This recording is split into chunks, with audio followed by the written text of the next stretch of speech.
A few days ago, I was browsing YouTube in search of new creators and inevitably just ended up watching yet another video confirming that it wasn't just me who thought Saints Row 2022 was ball-achingly bad, when I came across a video that was titled "Why Does Horror Stop Being Scary?"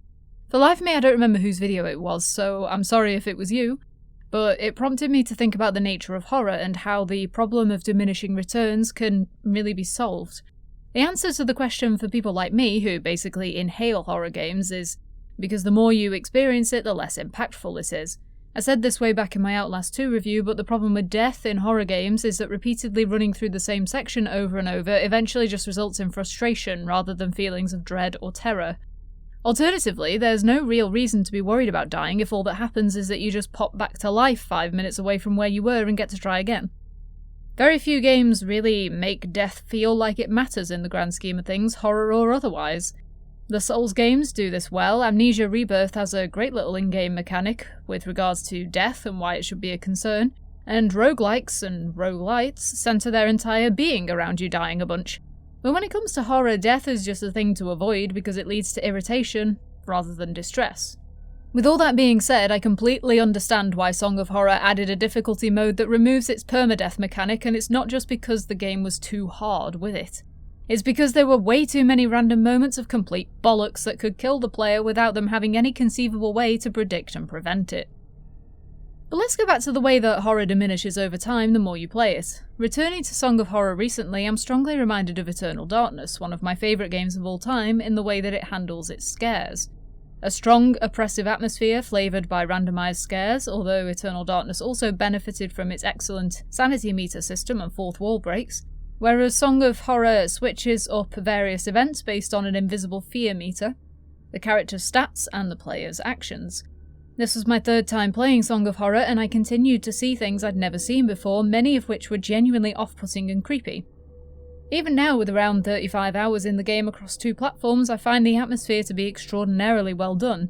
There's just something about Song of Horror that oozes reverence for the genre. A lot of love went into this game, and it absolutely shows. Quick history lesson.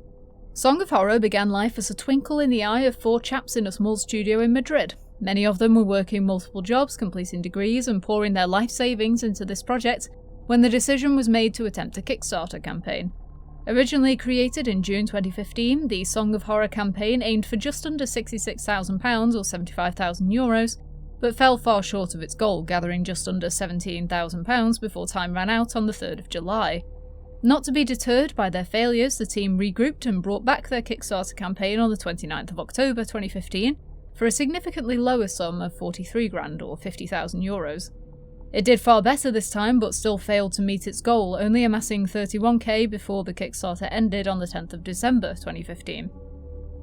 As far as I can tell, however, it wasn't an all-or-nothing campaign, so the funds were kept and the team persisted in seeking out a publisher for console releases whilst they toiled away in the background to bring their Steam greenlight success to fruition. Eventually, in October of 2019, Song of Horror Episode 1 and 2 were released into early access. Now, it would be remiss of me not to at least mention the minor controversy surrounding the game's full release in 2020 because it affected me directly. So I got my hands on Song of Horror through a Humble Bundle monthly collection at some point in either late 2020 or 2021, I don't remember the exact month. But I do remember that when I bought it, and indeed when I checked my receipts, the Humble Bundle page very specifically said that it was the complete edition of the game. However, after finishing Episode 1 and enjoying it rather a lot, when it came to playing Episode 2, the game told me I didn't own it and I would have to bloody well buy it. Considering that Humble Bundle had told me it was the complete edition, that seemed pretty weird, so I went to Humble Bundle to check, but the game had been pulled from the store, leaving only my original key and receipt as proof it was ever there at all. Looking on the Steam forums, I discovered to my irritation that a fair few people had had the same issue, and the reason that it was a problem at all was because when Song of Horror was released in its entirety, Episode 1 had apparently been renamed to Song of Horror Complete Edition. But if you actually buy this version of the game, you don't get episodes 2 to 5, you have to buy them separately, which means that the name of episode 1 is a lie, and I was not a happy chappy learning that. It's a real shame that this puts a dent in the game's reputation. Granted, it's not a big one, and most people probably know by now as the devs have updated the store page to clarify the matter, but it was incredibly frustrating to realise that the complete edition I thought I owned was not actually complete at all. And the reason it's a shame is because beyond all that nonsense and beyond the fair few slightly bullshitty moments, Song of Horror is absolutely phenomenal. Song of Horror's plot is primarily concerned with three things: the disappearance of a beloved author, Sebastian Huscher, the efforts of a recovering alcoholic, Daniel Neuer, to find said author, and a curious music box whose melody seems to transcend reality itself. Although you can and will play as Daniel, you're not obligated to. The game features an unusually large roster of characters, each with unique personal effects, light sources, and stats, and they are all tied to the larger narrative in some way. You'll notice I said stats, and we'll get to that, but more importantly, as was noted earlier in my ramblings, each of these characters can be killed off permanently, impacting the narrative in a minor but not detrimental way, with the exception of Daniel. If Daniel dies, the game is over, and you must replay the chapter from the beginning. Because of this, Daniel's story is considered the main plot thread, and if you really want to, you can kill off pretty much everyone else as long as you have enough characters to finish the game with. Still, those you keep alive have the opportunity to show up in later chapters. Etienne, Daniel's boss at a publishing firm, and Sophie, Daniel's sympathetic ex-wife, both feature in multiple chapters, with Sophie and Daniel being the characters with the most opportunities to control, having 3 chapters each. Episode 1 also features an extended cast of additional characters who just happen to be in the right place at the right time, are searching for someone they've lost or were called to the house on business, and stumble straight into the madness. We're introduced to Daniel in a cutscene bemoaning his lot in life as his boss Etienne asks him to head over to Sebastian Huscher's house, as the author hasn't been heard from in a few days. Actually, the game's very beginning moments display a rather innocuous music box addressed to Ariadne, and for as brief a time as this is shown, this is actually one of the most important images in the entire game. Regardless, you quickly take control of Daniel as he enters Huscher's house to find it dark and silent, but for a curious melody that plays relentlessly as Daniel explores. There, tucked away at the back of the house, is an impossible door that locks behind Daniel as he descends the stairs beyond it. A short while later, Etienne contacts Sophie to let her know that neither Daniel nor Huscher have been heard from, and this is where the true Song of Horror begins. Split into 5 episodes, the game moves from locale to locale over the course of just a few days as it becomes increasingly apparent that though you may have saved Daniel from the strange door in Huscher's house, the effects of that song persist. It's clear that something is haunting him, leaking from the shadows and driving him into sleepless lethargy, and it soon becomes a desperate race to uncover the history of the music box, the family who created it, and the dreadful past of the melody itself in a bid to find a way to save Daniel from the clutches of the fiend that now follows him. You'll be enlisting the help of many of Daniel's friends and colleagues, from his ex-wife to the woman who sponsored him through AA, delving into ancient archives and crumbling ruins to piece together the story and find a way to banish the evil for good. Along the way, you'll be bringing your light, your wits, and your brains to muddle through a series of increasingly brain-melting puzzles, using quick thinking and the occasional dash of luck to keep going. Regardless of who you choose to play as, the primary focus of the game is staying quiet and staying alive. There is no fighting back against the presence, a mysterious and consuming void given life by an infernal song whose tricks include hallucinations, writhing shadows, rotting corpses, and sometimes oily black tentacles slamming through doors, or centuries-old corpses trying to hear your terrified squeaks. It's a slow burn as you begin your exploration in the Huscher house. The game calls it a mansion, but it's more of a manor if I'm allowed to be needlessly nitpicky, and I am because this is my video. With only the dissonant whispers and a haunting, eerie ambience to unnerve you before the real threat rears its head. The further you progress through each chapter, the stronger and more varied the presence's tricks become, culminating in a final chapter that incorporates every ounce of its power in a nail-biting finale. In terms of gameplay, this brings us back to the stats that I mentioned earlier. Each character has 4 stats: strength, stealth, serenity, and speed. Strength determines how easily your character is able to force back the presence, such as slamming shut a door that the presence is trying to break through, or breaking the hold of something that has you in its clutches. Stealth is the measure of your character's ability to stay unnoticed by the presence, with a higher stat meaning they are less likely to be attacked or frightened as often. Serenity is your invisible sanity meter, with a higher stat making it easier and faster for a character to calm down and be less affected by frightening situations, which in turn makes attacks less frequent. And speed is exactly what it sounds like, although if I'm being honest, it's the least useful stat because unless you want to spend the entire game stressed out at every corner, you'll likely be walking everywhere.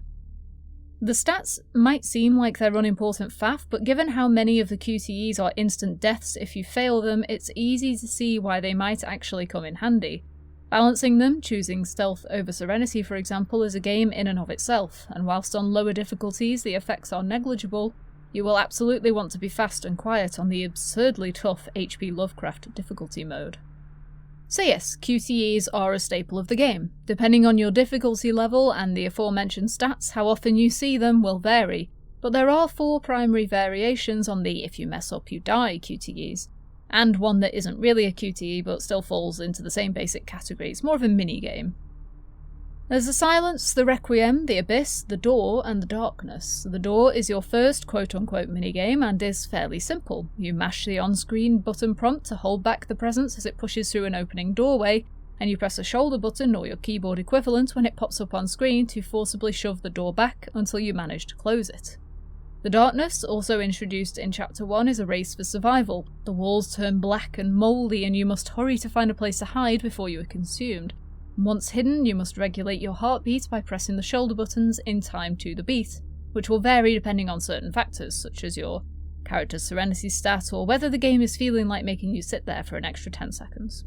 The Silence, introduced in Chapter 2, requires you to use the shoulder buttons to regulate the size of a white circle within an outline, which sounds just as bizarre as it looks and is easily the most frustrating minigame of the lot, although it is apparently significantly easier now than it was at launch.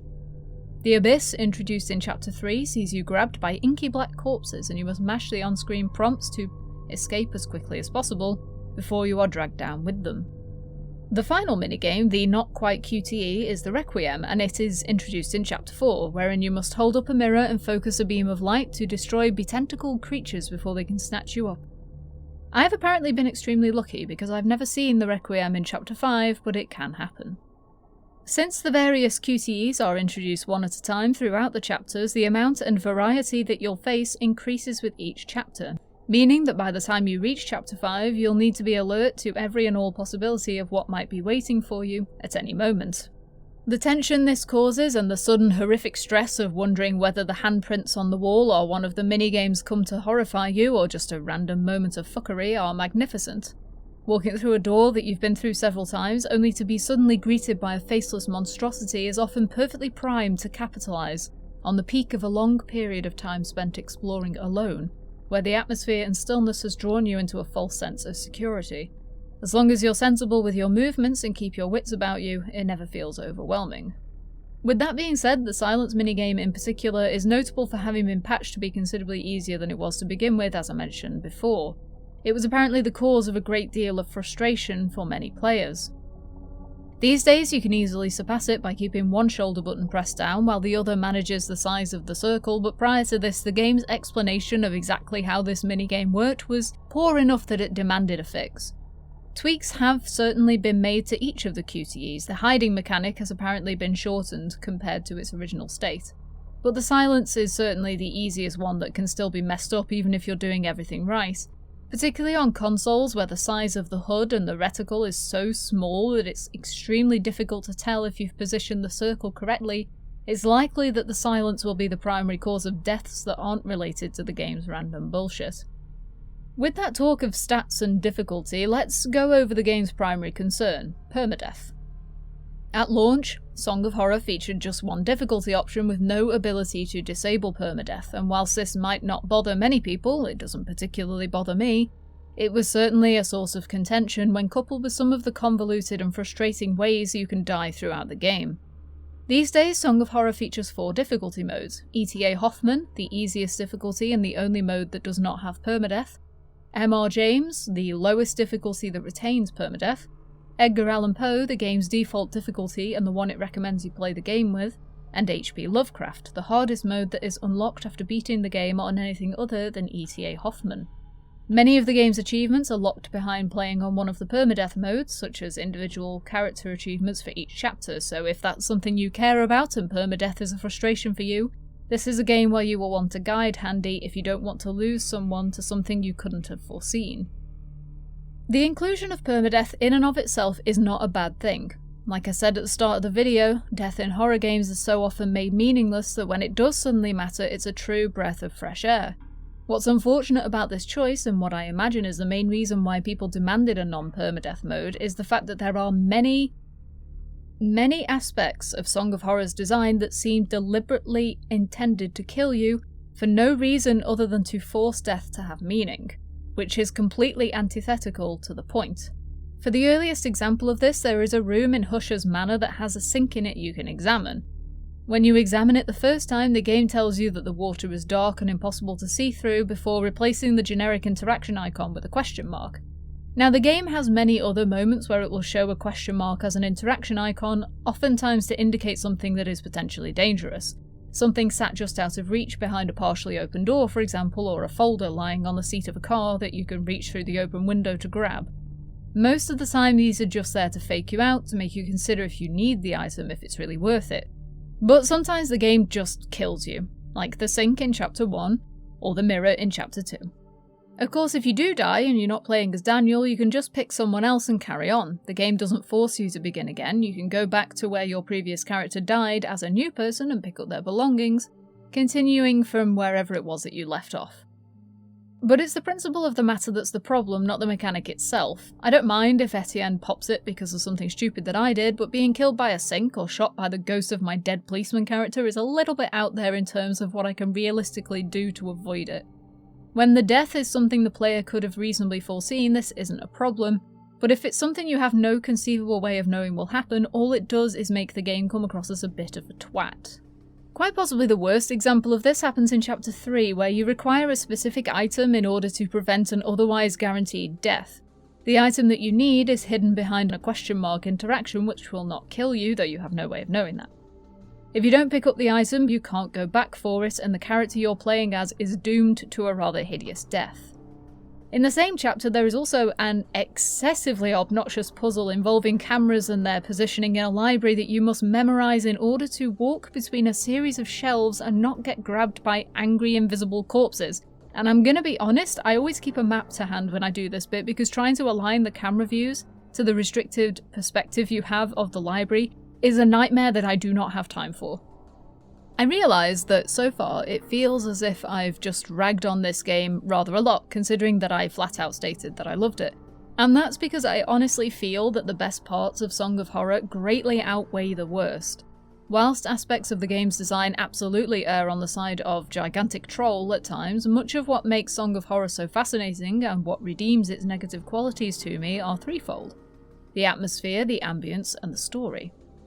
So often, something will happen out of the corner of your eye and you'll have no idea if it was real or not.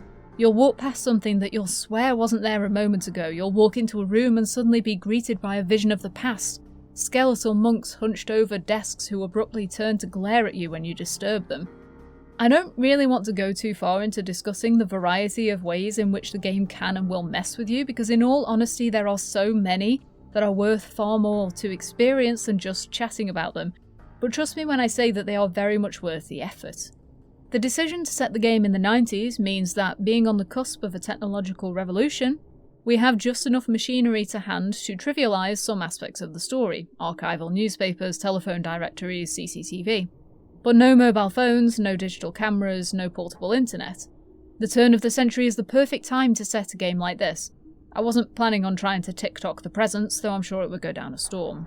Adding to the sanity effects are the excellent sound and visual design. What the game lacks in character fidelity, with lip syncing being something that's a passing fancy rather than a commitment, and some truly dreadful voice acting from Daniel's weird attempt at an English accent even though the character is German, it more than makes up for in visuals. The environments, with one notable exception, are absolutely on point: dark and dingy hallways piled high with the junk of a lifetime collector. Vast and sweeping church corridors, steeples and hallways steeped in history. The miserable, mirthful darkness of a sanitarium basement. Areas are pieced together in a jigsaw manner with traditional Resident Evil locked doors that require specific keys, progression blocking puzzles, and a history richly divulged through notes both blatant and cryptic. This is a game committed to its aesthetic with reverence for the games of the past. And the way its levels unfold like gruesome picture books is just as pleasing as it has always been. There's nothing quite like that moment of, oh thank God, when you open a door and emerge in an area that you recognise, although in Song of Horror something being familiar doesn't necessarily mean it's safe. Chapter 4 is an absolute standout in this regard, an abandoned, partially collapsed monastery that oozes dread and despair around every corner, seamlessly and intuitively entwined with its atmospherics and the game's excellently varied scares. It's a visually arresting area that is a true joy to explore, and every moment of creaking wooden walkways and ancient sepulchres is as oppressive and unnerving as it is unparalleled in an oversaturated and often misunderstood genre. Each of the game's areas are spectacular in their own right, but what absolutely sets the stage is the sound design. Whispers faintly chase you, the eerie and ever-present monstrosity lingering just out of reach in the darkness. It's easier to just demonstrate this and let the game speak for itself, so here you go.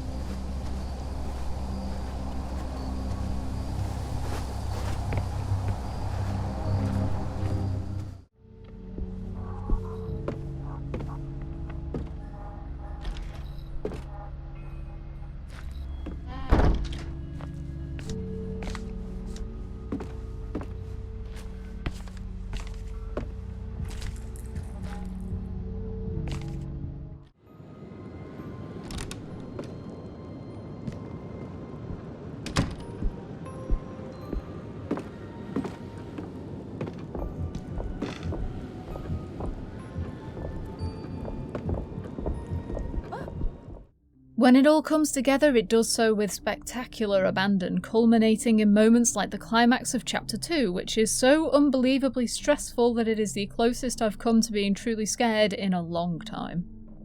On the subject of maps and level design, with the exception of Chapter 3, you are greatly encouraged to memorise the map and figure out the fastest routes to hiding spots if you need them, with shortcuts that can be unlocked to make traversal easier, as well as an actual in-game map that marks locations of interest for you so you're not left high and dry. Many of the areas are easily distinguished from one another within each map, with the visual design of buildings not succumbing to that typical horror feature of everything just starting to look the same, blending together in a parade of bodies and blood, and navigation never feels like a chore. The game ensures that the map is kept up to date for you, marking doors with icons that vary depending on the keys they need, for example, keeping track of points of interest. And it is a real shame that Chapter 3 eschews this in the least interesting part of the entire game, the university. Chapter 3 is split into 3 sections, with an opportunity to change character between each one, and the goal of the chapter is simply to find information that could have been better served being provided in a cutscene. The university is the least memorable locale, and it is a shame that the midpoint of the game is also its lowest. In all honesty, Chapter 3 is the weakest of the 5 and could easily be cut from the game with little of substance lost. Though it's not awful by any stretch of the imagination, it features all but one of the game's most obnoxious and needlessly complicated or tedious puzzles, and serves largely as a stopgap between Daniel finding Isaac Faber and learning about the history of the LeGrand family, the originators of the music box, something that could easily have been summed up in a cutscene. The projector slide brain teaser has one of the fakest hints I've ever seen for a puzzle, and the entire library sequence is a particular ball ache if you choose to try to figure it out legitimately, instead of using this incredibly handy image that someone uploaded to Steam, thank you very much. The other puzzle that's not featured in Episode 3, in case you were wondering, is in Chapter 5 and is the only puzzle in the game the developers themselves have actually acknowledged as a bit too bloody vague, to the extent that it was patched extremely quickly after release. It's still on the convoluted side, but it's nowhere near as bad as it was at launch, thank God. Aside from all this, however, the standout feature of Song of Horror, and what I will laud above all its other excellent aspects, is its story. There are times when the moment-to-moment plot is a little stifled, Chapter 3 being the strongest offender in this regard, but the overall story of the Presence, the LeGrand family, and the song itself is rife with all of my favourite cosmic horror beats, the creeping stench of death that festers in every corner of every room that you visit, the unending sensation that you are never truly alone, and the existential horrors of characters realising just how doomed they truly are.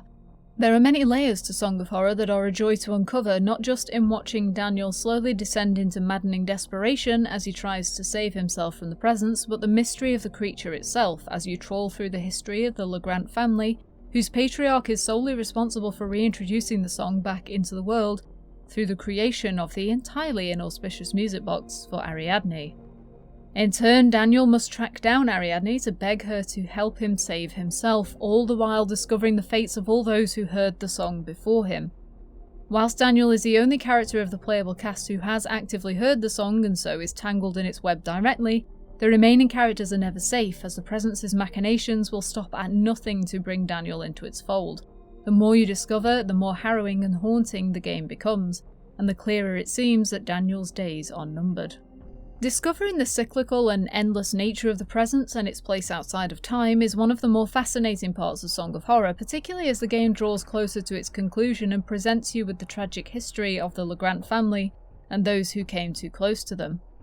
The way the song has been used and manipulated in the time since its return to the real world is fascinating and horrifying, and in its own messed up way completely understandable. It's just music, after all. It's hardly a surprise that the Presence has taken so many victims, when many of them seem completely incapable of just saying, "Fuck this, I'm out." But really what makes this game for me is the song itself. It's a simple melody and one of the first things you're faced with in the game, haunting, creeping through the halls of Hush's manor, enticing you towards that door. Music is one of those things that is so rarely used in this way, even in horror. It's all too often the case that horror revolves purely around the endless abyss, death and all its friends, or the pure psychological torture of insanity and despair. But rare is it that music is the cause of this torment. Music is meant to soothe the soul, something that brings people together, that speaks to the emotions within. In Song of Horror, the song is the horror. How could anyone truly believe that music could cause something so terrible? Asks Argos Legrand, as he brings back the sheet music for the song and commissions a music box for it, dooming the world after centuries of silence. The song is so beautifully entwined with the game's lore that it becomes quite clear that at the brink of the millennium, and despite Daniel's best efforts, the song can never truly be destroyed. So as it stands, Song of Horror has its downsides. A good few of the puzzles are fantastic and good fun to sternly logic through, but a fair amount are extraordinary tests of patience. Although its frustrating permadeath mechanic can be easily solved by the lower difficulty, you can be completely forgiven for bypassing this one. There are absolutely many moments that feel like they were specifically designed just to annoy the player, and though I don't think this was the actual intention, it nonetheless cheapens the impact that permadeath could have had, as we discussed earlier. Still, for all its flaws, the rich and truly horrifying lore and the unfolding of its cosmic, existentially disturbing plot is more than enough for me to look past the faults, and I hope I've convinced you to give the game a chance. You can pick it up on console or Steam for around £20 to £30 or your regional equivalent, and it's highly likely that it'll go on sale at the end of this month. If there's nothing else of note on your Halloween list this year, give Song of Horror a try. Slap it on ETA Hoffman mode, get a damn good pair of headphones or a surround sound system, dim the lights and kick back. I promise that despite the hassle, the experience will be worth it in the end.